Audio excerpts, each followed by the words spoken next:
Hello, I'm Andrew Lloyd Webber, and you're watching the Broadway.com show.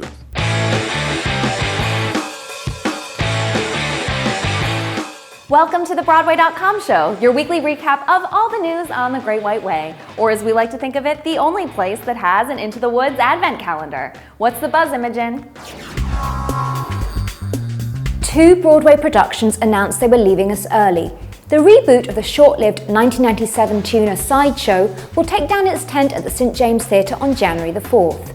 Meanwhile, it's the end of the affair for A.R. Gurney's Love Letters, which bid farewell to the Brooks Atkinson on December the 14th.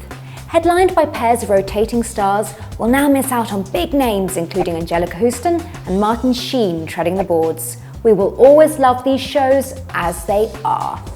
Roxy Hart is about to get a little bit country. Jennifer Nettles, the Sugarland singer and solo star, will take on the iconic role in Chicago on Broadway for 8 weeks this winter. If you don't know Nettles, I highly recommend YouTubing her performing the mega hit Let It Go for the CMA Country Christmas Show with a little-known singer named Idina Menzel. Catch Nettles in Chicago at the Ambassador Theater starting February 2nd. You know what always makes the Broadway season just a little bit brighter? The arrival of Dolores Conchita Figueroa del Rivero. The 2-time Tony winner and all-around legend, better known as Chita Rivera, is heading back to the boards as a mysterious millionairess who returns to her hometown to seek revenge for a broken heart in The Visit, the long-brewing musical by John Kander and the late Fred Ebb. The show, directed by John Doyle, is expected at a Schubert Theater on Broadway this spring, and Rivera is expected at the 2015 Tony Awards because, let's face it, she's a lock for a Best Actress nomination.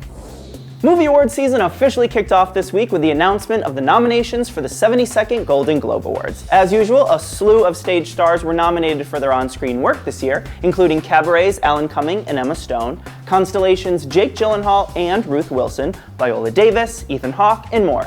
Meanwhile, Into the Woods received nods for Best Motion Picture, Comedy or Musical, and stars Meryl Streep and Emily Blunt. HBO's The Normal Heart earned 2 nominations for Best TV Movie and star Mark Ruffalo, and even the new film adaptation of Annie received a nod for its pint-sized star Quibanjane Wallace. The Golden Globes, hosted by Tina Fey and Amy Poehler, will air on January 11th on NBC.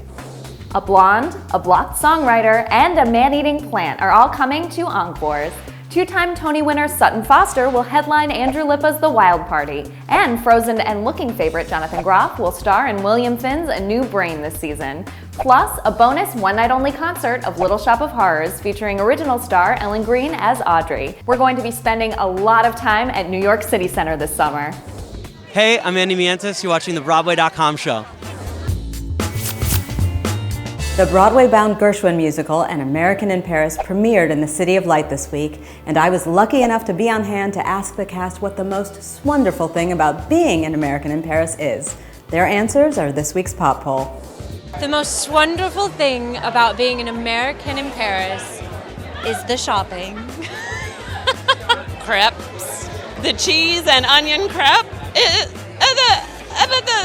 I know the Eiffel Tower, and I know the Louvre, and I know all of the beautiful architecture and this crazy view.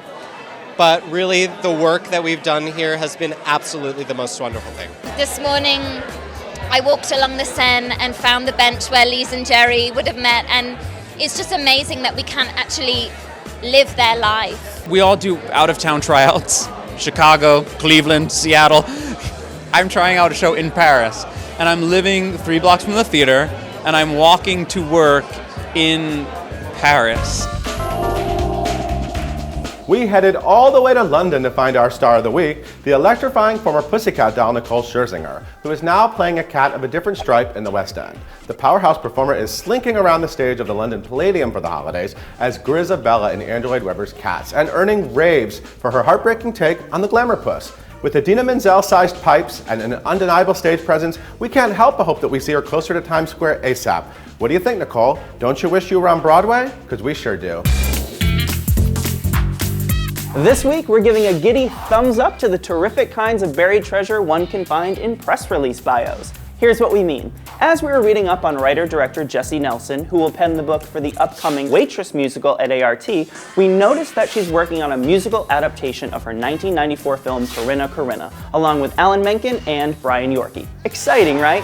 The best part? She wants it to star Audra McDonald. A representative for Audra declined to comment, but we think this sounds amazing. And the scene where little Molly helps Corinna make the bed has Audra's 7th Tony Award written all over it. Thumbs down to tacky tweeting, specifically the person who is running the late Elaine Stritch's Twitter account. Sure, dead luminaries such as Shakespeare, Tennessee Williams, and Sir Laurence Olivier are apparently tweeting from the afterlife, but seeing a tweet this week from Stritch, who died in July, touting her autobiographical documentary, Shoot Me, just made us think one thing: too soon. Our tweet of the week goes to two-time Tony winner Jennifer Ehle. The stage and screen star, who appeared in the Oscar-winning The King's Speech and will feature in the upcoming blockbuster 50 Shades of Grey, tweeted, "Today my agent called me Janet. You need a new agent, Jennifer." Follow her at Jennifer Ehle. I'm Robert Fairchild and you're watching the Broadway.com show. Each week, we're teaming up with Culturalist.com to bring you a fun pop culture challenge. This week, in anticipation of Into the Woods and Annie hitting movie theaters nationwide, we asked which of the American Film Institute's top 25 greatest movie musicals is the best of all time. Broadway.com photo editor Caitlin McNaney chose Meet Me in St. Louis as her favorite, while I went with Beauty and the Beast. Here's what you guys picked. Cabaret, Funny Girl, Grease, Beauty and the Beast, Chicago, Mary Poppins, Singin' in the Rain, The Wizard of Oz, West Side Story, and your number one pick, The Sound of Music. Check back on Broadway.com this week for a brand new Culturalist challenge. You know what would make the pages of Vanity Fair just a little more glamorous? Skydiving Elvises. The cast of Honeymoon in Vegas is bringing the glitz of Sin City to Broadway this winter, and this week's Hot Shot features Rob McClure, Tony Danza, and Broadway.com video blogger Bryn O'Malley in a love triangle at the altar with lip-quivering groomsmen David Josephsberg and Barry Busby. See the wedding party in person at the Niederlander Theater. Who's ready to rumble? Last week we asked you to tell us which musical and a Kendrick movie you're most excited to see, Pitch Perfect 2 or The Last 5 Years. Turns out, as amazing as the trailer for Pitch Perfect 2 may look, Broadway fans are foaming at the mouth to see Kendrick get dumped by Jeremy Jordan in The Last 5 Years, as 92% of you chose the Jason Robert Brown movie musical. And no, that's not a spoiler, it literally happens in the first scene. Now on to this week's showdown. 2 new musicals with Broadway dreams have just announced regional runs next summer. The tearjerker Beaches, which is now headed to Chicago's Drury Lane Theater, and Sarah Bareilles' musical version of the film Waitress, which just enjoyed a New York City workshop starring Tony winner Jessie Mueller, and will now head to the American Repertory Theater in Cambridge, Massachusetts. Which of these chick musicals are you most anxious to see for yourself? Tweet your vote to Broadway.com with the hashtag BOA Smackdown, and as always, tune in next week to find out the winner.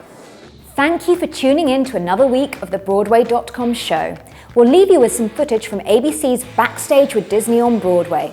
Darren Criss performing a stripped-down, The Song, Not Him, acoustic cover of Proud of Your Boy from Aladdin. See you next time. I'll get over this lousing up, messing up, screwing up time. 'Cause now is the better part. Someone's gonna make good, cross a stupid heart. Make good and finally make you proud of your boy.